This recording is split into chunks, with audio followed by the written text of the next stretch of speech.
This is not just another video about VA claims. This is a warning. I spent years on the inside, reviewing the stacks, seeing the mistakes, and watching veterans lose thousands of dollars and years of their lives, all because of simple, avoidable paperwork traps. These aren't complex legal maneuvers. They are basic administrative errors that the system is designed, intentionally or unintentionally, to exploit. If you are a veteran, or if you are helping a veteran file a claim, you need to hear this.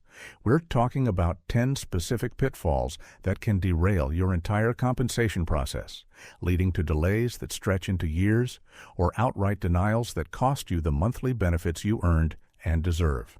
We're diving straight into the deep end because the first trap is the one that sets the stage for every failure that follows. The first and perhaps most insidious trap is the ambiguity trap, using vague language in symptom descriptions. When you fill out those forms, whether it's the initial claim or the subsequent forms provided by your private doctor, you must understand that the VA rater is a bureaucrat, not a mind reader. They are looking for specific, quantifiable data points that map directly to the schedule for rating disabilities, 38 CFR Part 4. Vague language is the enemy of a successful claim. When a veteran writes, "My back hurts sometimes," or "I feel down a lot," they are setting themselves up for failure. The rater reads that and thinks, occasional discomfort, not severe enough for a rating. Let's unpack this crucial point, because the difference between a successful claim and a denied one often comes down to just 3 or 4 specific descriptive words. Think about the physical claim first. If you have knee pain, you don't say, "My knee is bad." You need to describe the functional limitation. You need to use action verbs and quantify the restriction. For example, instead of "My knee hurts," you should write, "I experience sharp shooting pain radiating down my tibia upon attempting to climb more than 3 steps, limiting my extension to 45 degrees, and requiring the use of a brace for any sustained weight-bearing activity lasting over 20 minutes. Do you see the difference? The second statement gives the rater measurable data points, 45 degrees of limitation, specific activities that cause pain, and the necessity of an assistive device. The first statement is meaningless noise in the VA system. The same principle applies, perhaps even more critically, to mental health claims, such as PTSD or anxiety. Saying "I'm sad" or "I get angry easily" is the ambiguity trap in full effect. The VA requires descriptions of functional impairment across specific domains, occupational and social functioning. You must detail how the symptom prevents you from living a normal life. Instead of vague feelings, describe behaviors. "I have difficulty maintaining employment due to recurring panic attacks that force me to leave the workplace environment, resulting in 3 job terminations in the last 2 years." Or, "My social isolation is profound. I avoid all gatherings of more than 2 people, including family events, due to hypervigilance and an inability to tolerate unexpected noise, which has led to severe marital strain." Consider the case of a veteran named Marcus. Marcus filed a claim for chronic fatigue and joint pain. On his initial forms, he wrote, "I am tired all the time and my joints ache." The VA denied him, stating his symptoms were nonspecific and typical of general aging. Marcus came to us and we refiled, focusing entirely on descriptive language.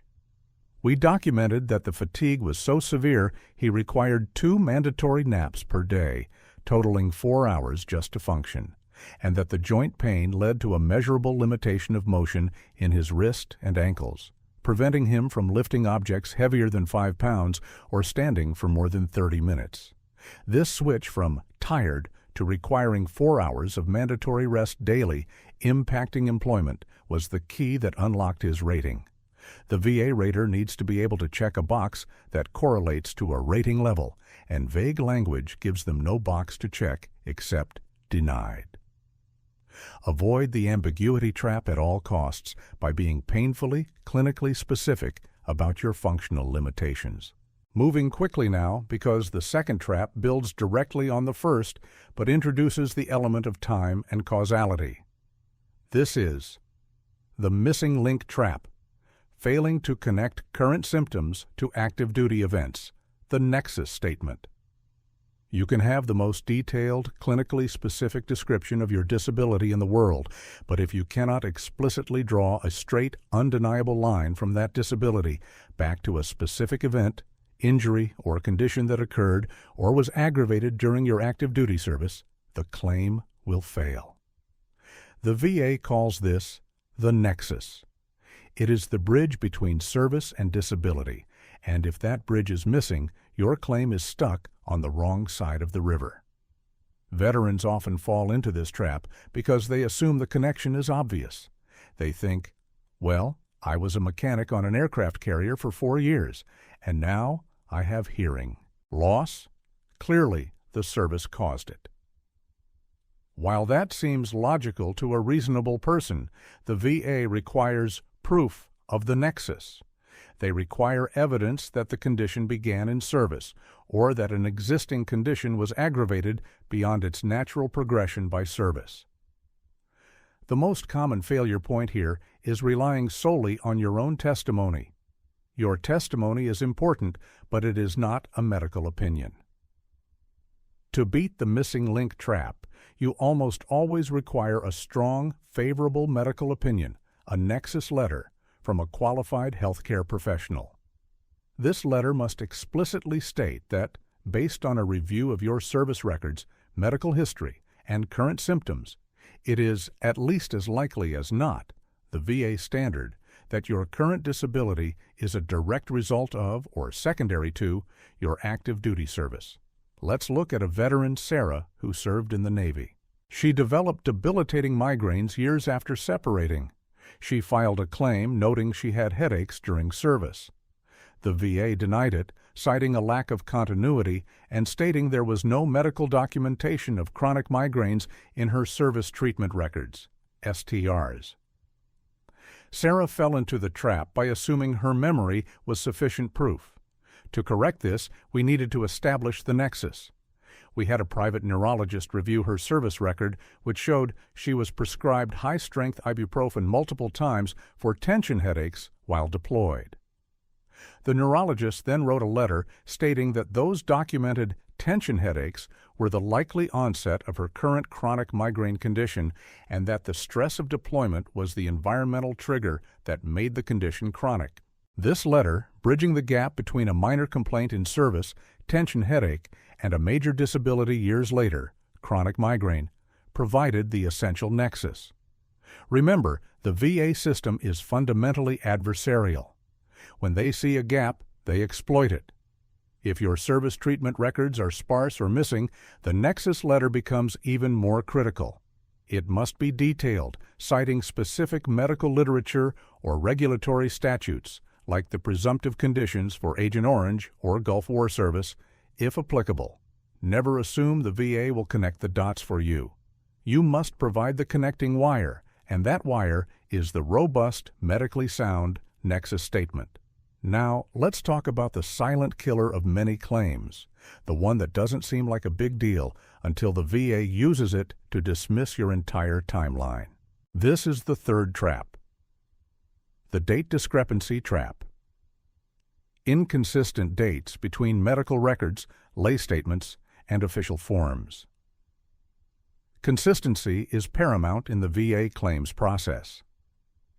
Every single date you provide, the date an injury occurred, the date a symptom worsened, the date you sought treatment, the date you separated from service, must align across all documents.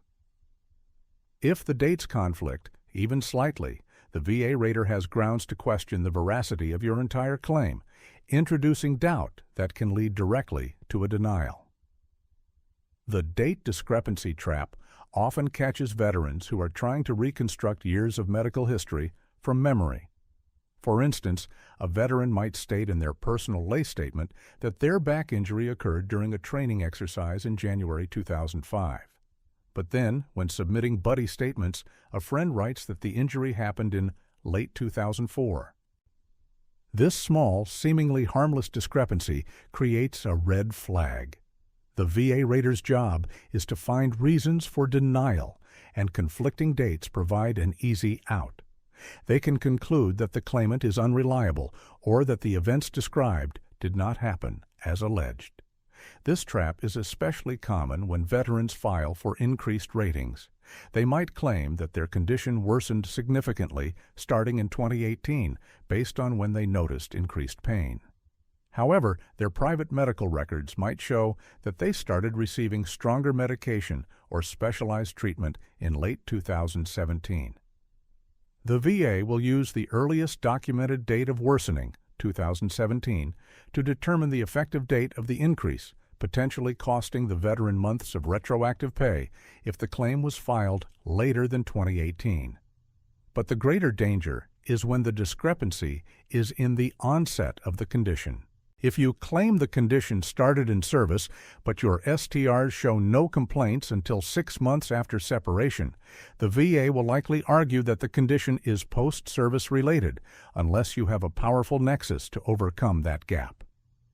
To avoid this trap, you must create a master timeline.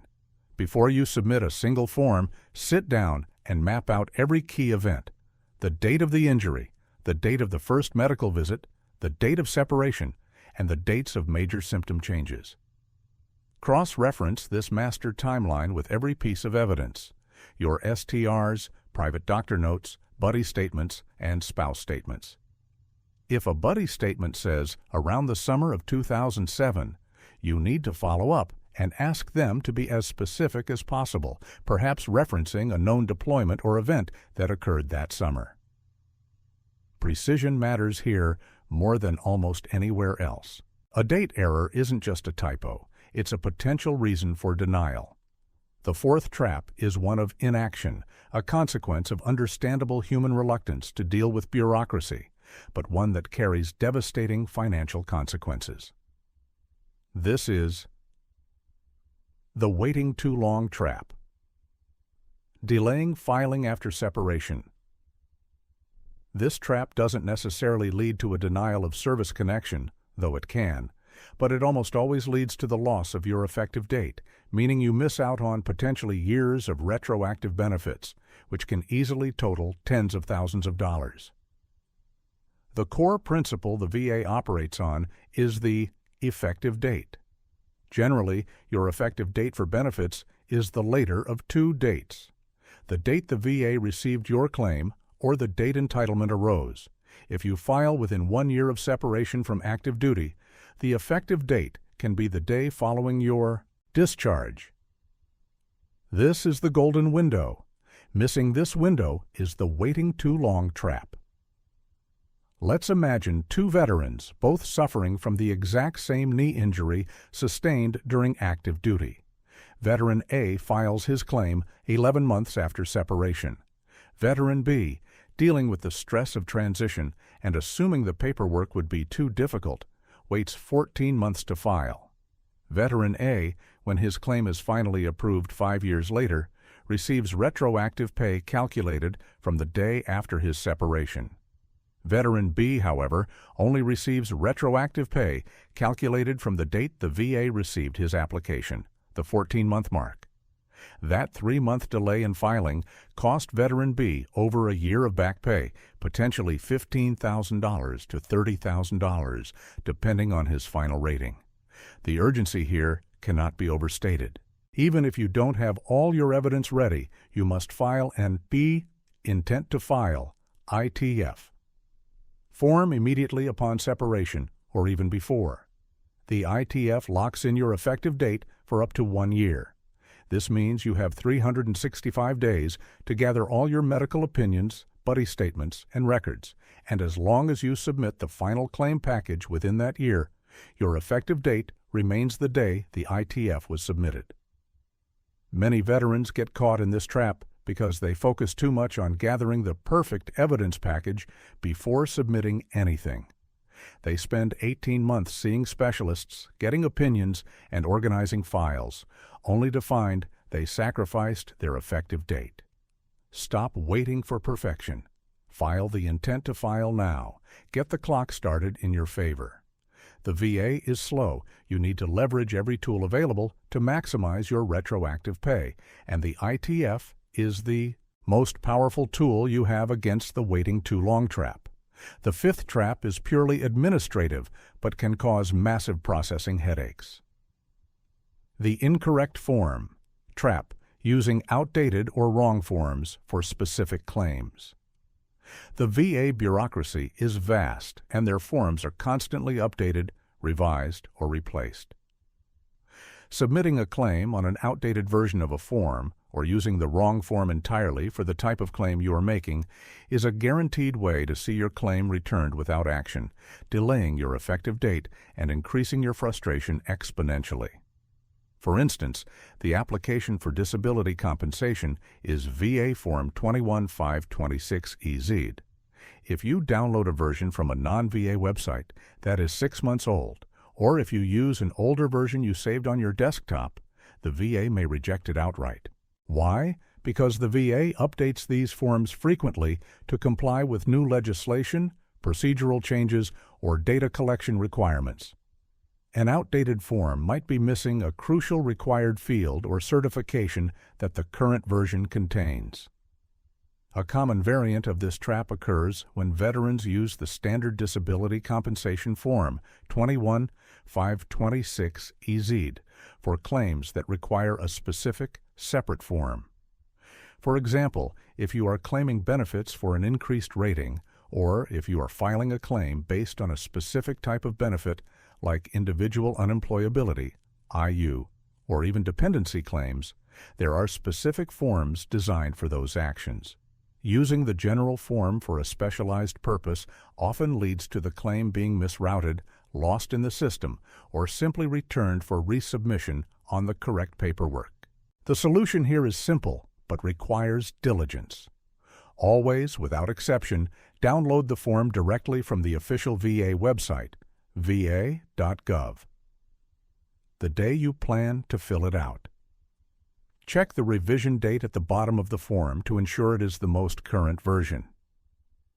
If you are filing an appeal or a notice of disagreement, NOD, you must ensure you are using the correct form relevant to the current appeals system, the AMA, Appeals Modernization Act.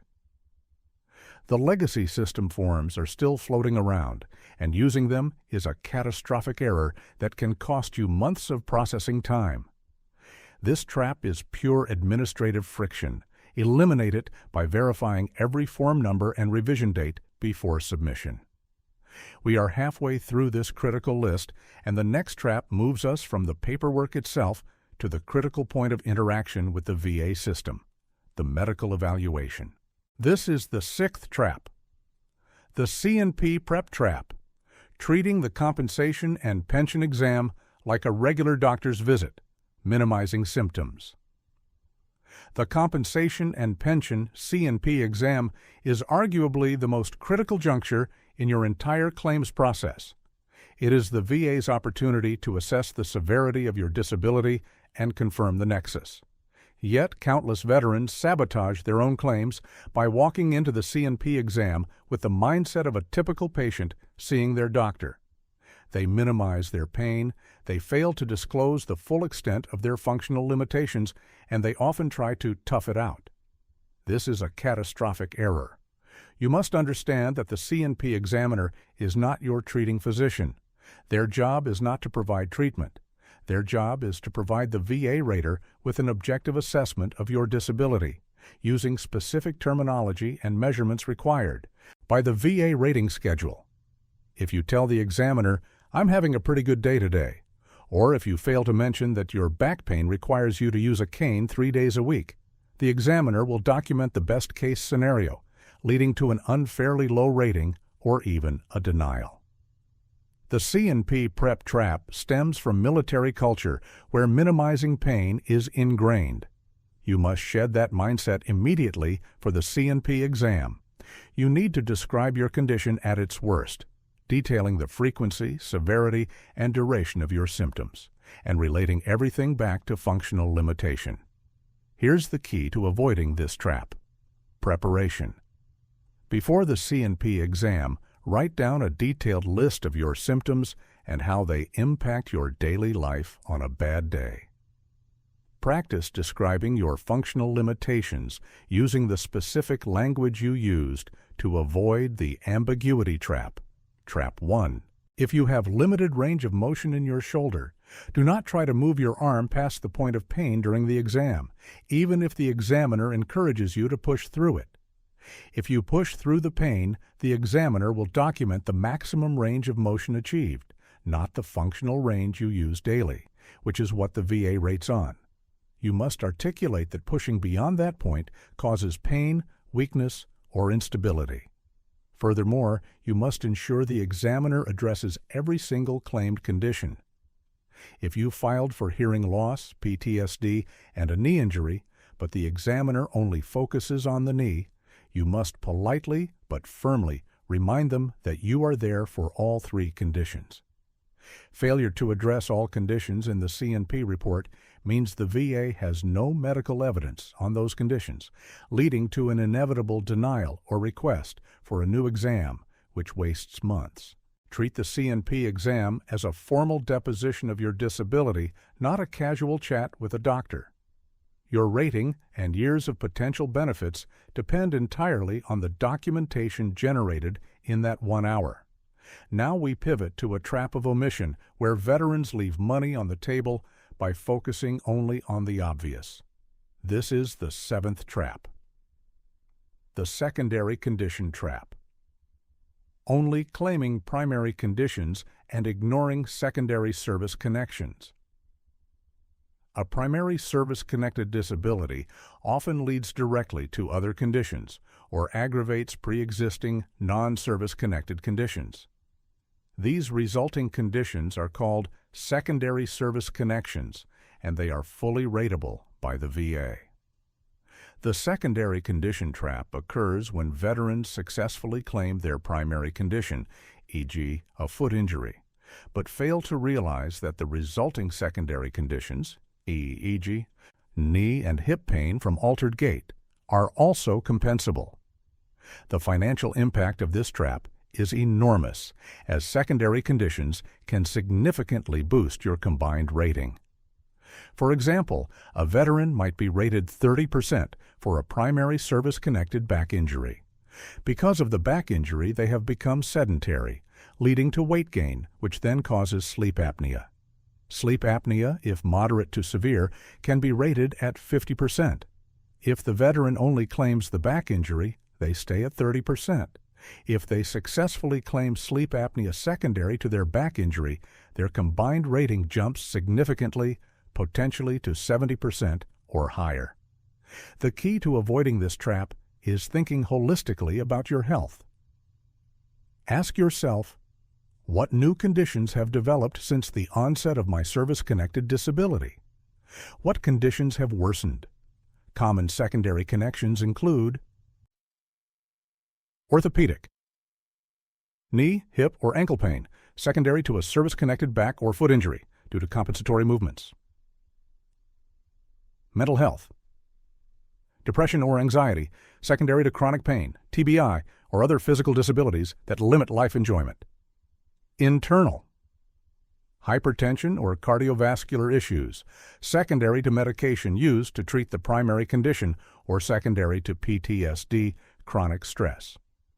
To successfully claim a secondary condition, you must establish a clear medical nexus between the primary service-connected disability and the secondary condition. This requires the same strong evidence used for primary claims, often a nexus letter from a physician stating that the secondary condition is proximately due to or the result of the service-connected primary condition. Do not let the VA assume you only want compensation for the main injury. Catalog and claim every single condition that stems from your service-connected disability. The 8th trap deals with family and financial stability, and it's a simple oversight with profound consequences. The incomplete dependency trap. Errors or omissions when claiming dependents, spouse, children. If you have a combined disability rating of 30% or higher, the VA provides additional compensation for your dependents, your spouse, minor children, and dependent parents. Many veterans successfully achieve their rating, but either forget to file the dependency claim, VA Form 21680C, or they make administrative errors on that form, leading to delays in receiving the full, correct monthly payment. The most common errors include 1. Failure to update. A veteran gets married or has a child. After their initial rating is granted, and they fail to notify the VA promptly. The VA will not automatically know about the new dependent. You must file the 21686C to update your status. Every month you delay filing after a life change, marriage, birth, you lose out on dependency pay for that period. 2. Inaccurate information, providing incorrect dates of birth, Social Security numbers, or marriage dates. Just like the date discrepancy trap, Trap 3, these small errors create massive bureaucratic delays while the VA tries to verify the information. 3. Failure to provide required documentation. The VA requires specific documents, such as marriage certificates or birth certificates, to verify dependency status. Failure to include legible copies of these documents with the 21686C means the claim is incomplete and stalls immediately.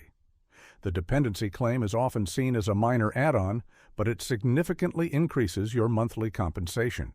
For a veteran rated 100%, adding a spouse and 2 children can increase the monthly benefit by hundreds of dollars.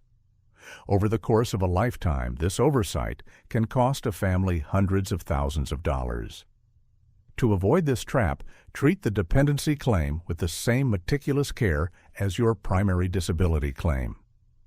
File the correct form, 21686C.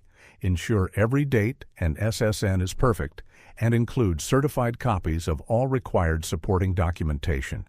And critically, make it a habit to notify the VA immediately of any change in dependency status, marriage, divorce, birth, or when a child turns 18 and potentially continues education.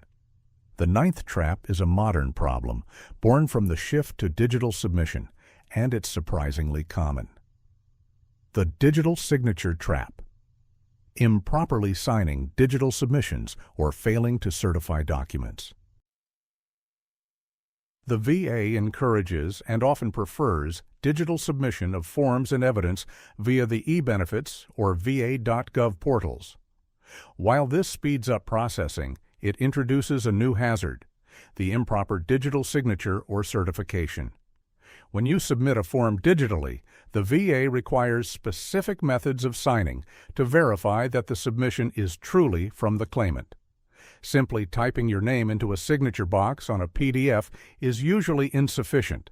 You must use the VA's approved signature methods, which often involve using your authenticated login credentials, DS Login, ID DAMI, or similar, to certify the submission. If you are submitting forms that require a wet signature, like a notice of disagreement or a medical release, and you simply upload a scanned image of a form with a typed name, the VA may deem the submission invalid. A critical component of this trap involves lay evidence, such as buddy statements or spouse statements. These statements must be signed and dated by the person providing the testimony, and often require the statement to include language certifying that the information is true and accurate to the best of their knowledge. If a buddy statement is submitted unsigned, it is essentially worthless evidence. The consequences of the digital signature trap are immediate. The VA may reject the form entirely, or worse, deem the evidence submitted, like a critical nexus letter, to be unauthenticated, removing it from consideration. The claim then proceeds without that crucial piece of evidence, almost guaranteeing a denial. The solution is twofold. First, when submitting via the VA portal, always follow the on-screen instructions for authentication and certification precisely. Second, when submitting external documents, like lay statements or private medical opinions, ensure they contain a clear, legible, actual signature and date, and that the signatory has certified the truthfulness of the statement. Do not let a simple signature omission invalidate months of hard work gathering evidence.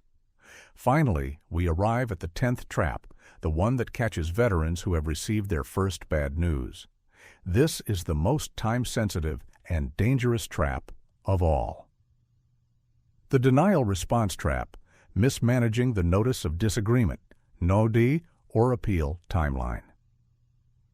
Receiving a denial is emotionally crushing, and many veterans, disheartened, simply set the letter aside, believing the fight is over.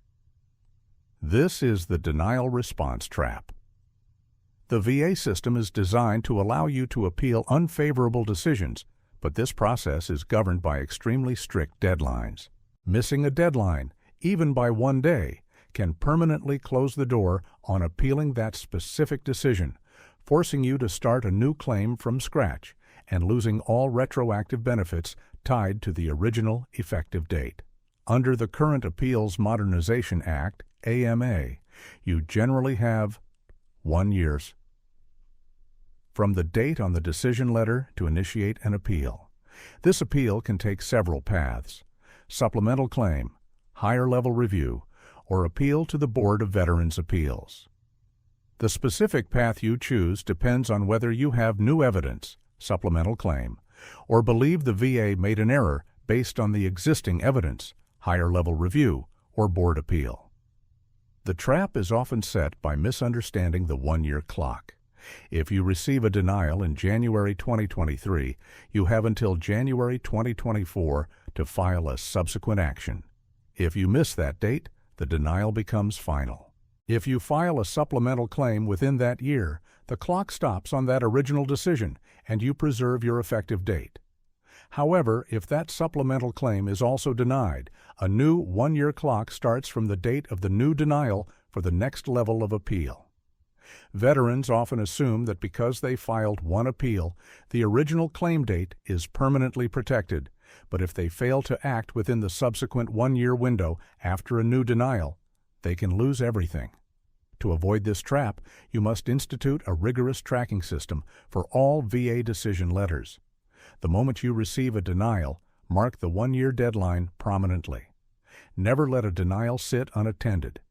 If you disagree with the decision, you must act, either by filing a supplemental claim with new evidence or requesting a higher-level review, before that 1-year clock expires.